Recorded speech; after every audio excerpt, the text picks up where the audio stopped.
आप सुबह 3/4 लीटर शहद पीते हैं और फिर आप जंगल में चले जाते हैं। एक दिन में आप आसानी से 30 से 40 किलोमीटर चलते हैं। मानसिक स्थिरता, शारीरिक खुशहाली, जीवन शक्ति, इन सभी चीजों को काफी हद तक बढ़ाया जा सकता है सिर्फ रोजाना शहद के सेवन से।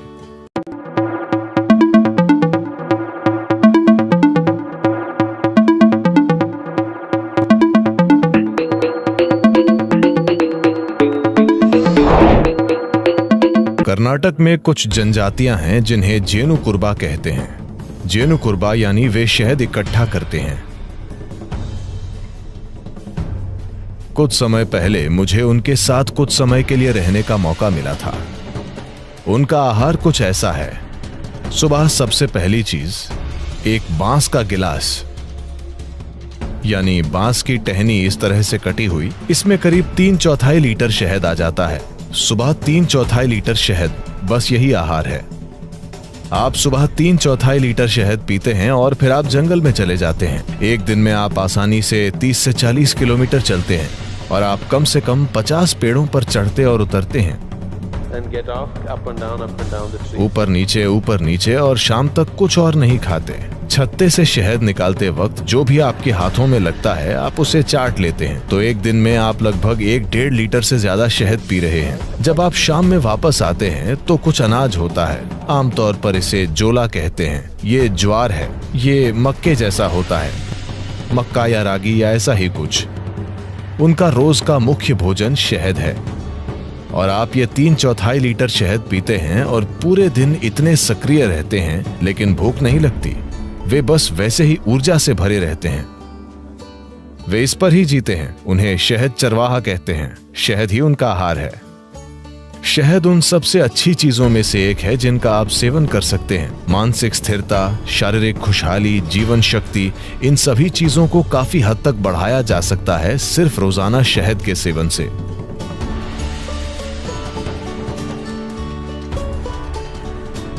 शहद इस धरती पर पाया जाने वाला इकलौता पदार्थ है जिसकी रासायनिक संरचना लगभग इंसान के खून की संरचना की तरह है। अगर आप कुछ चीजें बदल दें तो ये लगभग खून जैसा है। शहद का दैनिक सेवन आपके स्वास्थ्य के लिए बहुत कुछ कर सकता है, खासकर वो लोग जिन्हें अधिक बलगम की समस्या है। यह आपके दिल के लिए बहुत अच्छा है, आपके दिमाग के लिए अच्छा है, यह आपके मन को सतर्क रखता है और ये बहुत ऊर्जा देता है। तो हर दिन शहद का सेवन बहुत कुछ कर सकता है। खासकर अगर आपके बढ़ते बच्चे हैं तो उन्हें रोज शहद का सेवन करना चाहिए। ये उनकी बुद्धि और हर तरह के विकास के लिए बहुत कुछ करेगा। सफेद कद्दू भी।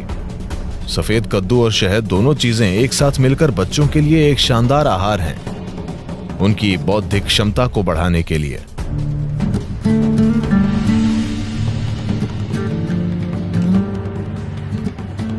अगर आप शहद को पकाते हैं तो वो जहरीला बन जाएगा। शहद को पकाया नहीं जाना चाहिए। मुझे पता है कि लोग इसे बेक कर रहे हैं, इसे केक और दूसरी चीजों में पका रहे हैं। ये करने के लिए अच्छी चीज नहीं है। अगर आप इसे पकाते हैं तो शहद का कुछ हिस्सा जहरीला हो जाता है। आपको इसे हल्के गर्म पानी में डालना चाहिए, उबलते गर्म पानी में नहीं। अगर आप इसे गर्म पानी में डालते हैं तो ये एक प्रकार का एंजाइम तैयार करता है जो शहद में एक खास तरह का बर्ताव करता है, जिससे इसमें शरीर से वजन हटाने की प्रवृत्ति आ जाती है। अगर आप इसे ठंडे पानी में डालते हैं तो ये एक अलग तरह से बर्ताव करता है और ये शरीर का वजन बढ़ा देता है। ऐसा नहीं है कि कुछ चम्मच शहद जो आप ले रहे हैं उससे आपके शरीर का वजन बढ़ रहा है। आपके सोखने की दर ऐसी हो जाती है कि आपका वजन बढ़ सकता है। तो शहद के सिस्टम पर अलग अलग असर होते हैं। अगर इसका यूं ही सेवन किया जाए तो इसका एक तरह का असर होता है। अगर इसे ठंडे पानी के साथ लिया जाए तो इसका अलग असर होता है। अगर इसका सेवन गर्म पानी के साथ करें तो इसका अलग तरह का असर होता है। We want to consume it in warm water here because we want the system to open up.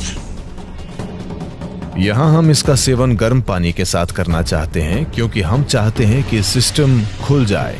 अगर आप सिर्फ सेहत बनाना चाहते हैं, जैसे अगर कोई एनीमिक महसूस कर रहा है, एनीमिया का मतलब है एक स्तर पर खून में लोहा कम हो गया है, मतलब आपकी ताकत कम हो गई है, ठीक है, आपके शरीर की मजबूती कम हो गई है। आप थकावट महसूस करेंगे, बिना किसी कारण के थकावट, क्योंकि जब जरूरी लोहा नहीं होता है तो शरीर के हिस्सों तक ऑक्सीजन ले जाने की आपकी क्षमता कम होती है। इसका मतलब है कि आपका शरीर, आपका दिल, आपका मस्तिष्क सब कुछ कम स्तर पर काम करेगा क्योंकि आपके पास पर्याप्त ऑक्सीजन नहीं है। तो इसे ठीक करने के लिए एक आसान चीज ये है कि आप रोजाना गर्म पानी में थोड़ा सा शहद मिलाकर पिएं और आप देखेंगे कि धीरे धीरे आपकी आरबीसी की मात्रा बढ़ जाएगी। अगर खून में ऑक्सीजन ज्यादा है तो अचानक आपको ऊर्जा का विस्फोट महसूस होगा। अचानक सब कुछ सक्रिय है, शरीर की पुनर्जीवन प्रणाली बेहतर है, मृत कोशिकाएं जल्दी जल्दी बदल रही हैं। शरीर में आप जो आलस महसूस करते हैं वो काफी कम है, मन में आप जो आलस महसूस करते हैं वो काफी कम है। तो शहद का सेवन रक्त संचार प्रणाली में एक तरह का संतुलन लाएगा, जो योगाभ्यास करने वालों के लिए बहुत ज्यादा जरूरी है, क्योंकि आप कुछ तरीकों से शरीर को सीमाओं से आगे धकेल रहे हैं।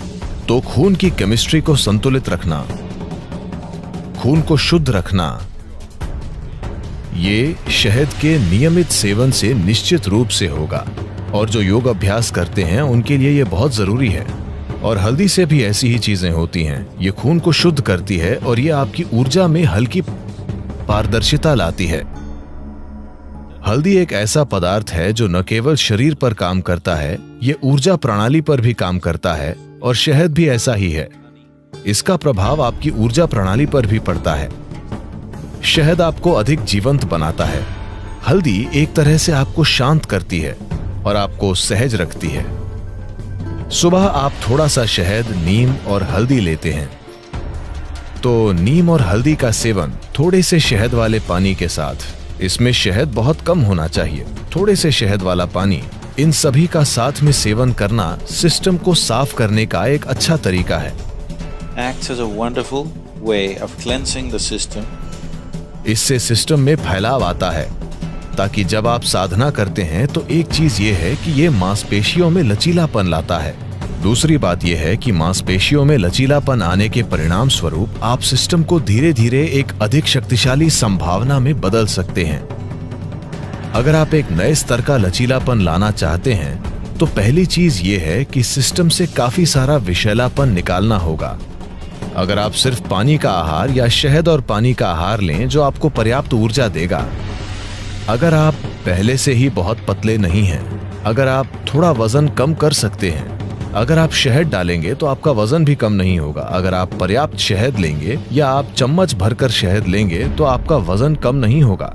अगर आप 7-8 दिनों तक ये करते हैं तो शरीर से बहुत सारा विषैलापन बाहर निकल जाएगा। अगर आप ऐसा करते हैं तो आप पाएंगे कि अचानक आपका शरीर कहीं ज्यादा लचीला हो गया है। प्रयोग करके देखिए, इस पर विश्वास मत कीजिए। तो शहद एक महत्वपूर्ण भूमिका निभाता है। जो लोग यौगिक अभ्यास कर रहे हैं उनके लिए शहद का सेवन अच्छा